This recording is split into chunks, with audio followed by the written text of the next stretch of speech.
An American author from Woking, Illinois, authored a science fiction novel called Fahrenheit 451, discussing the fundamental causes of oppression of society against transparency of author.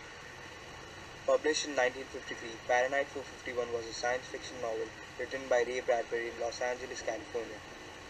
The book follows a third-person limited omniscient and protagonist's point of view. Montag, who often articulates his interior monologues throughout the context, is the protagonist of Bradbury's classic.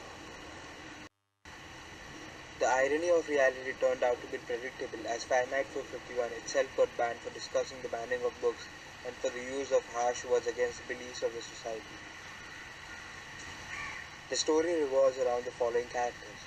Guy Montage, a third-generation firefighter who all of a sudden understands the vacancy of his life and begins to look for significance in the book he is supposed to be burning. In spite of the fact that he is some of the time rash and experiences serious difficulties thinking independently, he is resolved to break free from the abuse of obliviousness. He rapidly frames strangely solid connections with any individual who appears to be responsive to genuine fellowship. His greatest lament in life is in having a superior association with his significant heart. Mildred Montage, Montage's fragile, white-haired-looking spouse.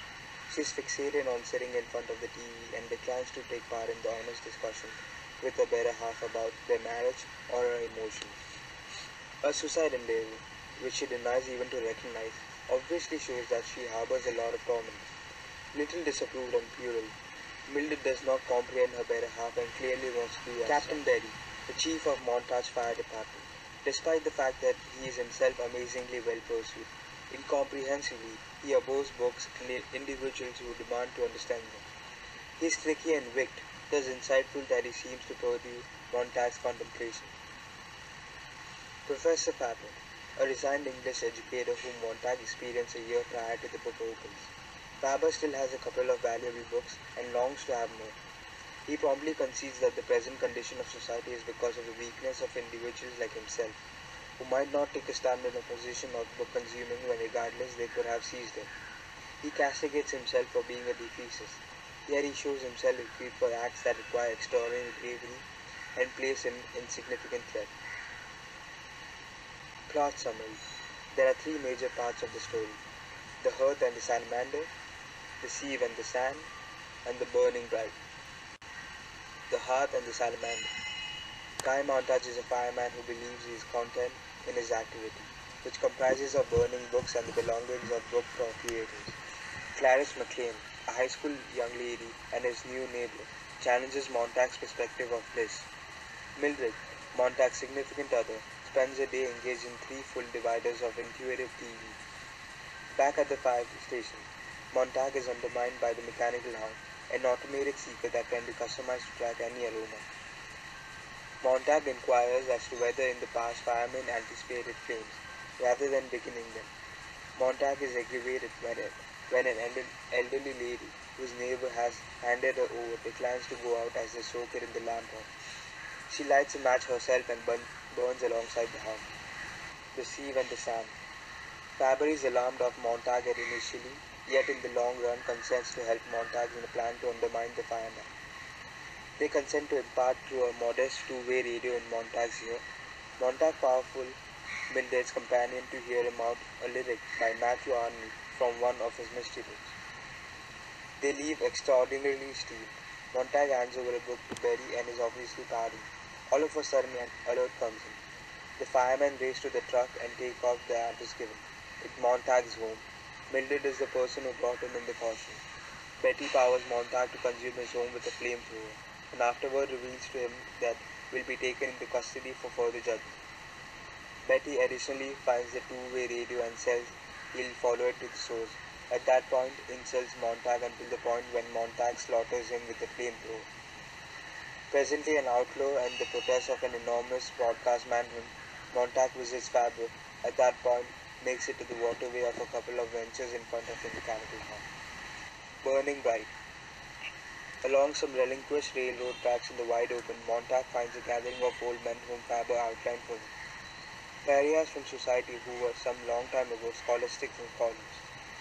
They and others like them have remembered a large number of books and are making beyond the edges of society. sitting tight for a period when the world ends, are plainly intrigued by pursuing once more. At a younger hour, for the following morning, adversely aircraft fly overhead towards the city. The war starts and finishes nearly in a moment. The city is lessened to power. Montag grieves for Mildred and they avoid coexistence. With Montag arriving, the gathering of man take a beeline for the city to enable the survivors to remain in the midst of the quotes from the book. So it was the hand that started it all. His hands had been infected, and soon it would be his arms. His hands were their veins. Montag sees his hand as contaminated from sealing the book, and depicts how the poison works its way into the rest of his body. Montag uses the word poison to refer to be a strong sense of guilt and wrongdoing. Do you know why books such as this are so important? Because they have equality. And what does the word quality mean? To me, it means texture. This book has pores. Faber speaks this word to Montag towards the beginning of Sieve and the Sand. As he explains the importance of books, Faber tells Montag it's not the books themselves that Montag is looking for, but the meaning they contain. The sun burnt every day. It burnt time. Time was busy burning the years and the people anyway, without any help from him. So if he burned things with the firemen and the sun burned time, that meant that everything burned.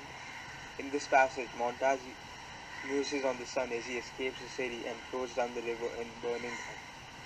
Montag sees the stars for the first time in years, and he finally enjoys the leisure thing that Faber told him he would need in order to regain his life. Challenge. Fahrenheit 451 has here it's this list of ironic books banned. Why? Fahrenheit 451 is an entire novel about the future and the banging of books. It was banned ironically because one of the books that eventually gets banned and burned is the Bible.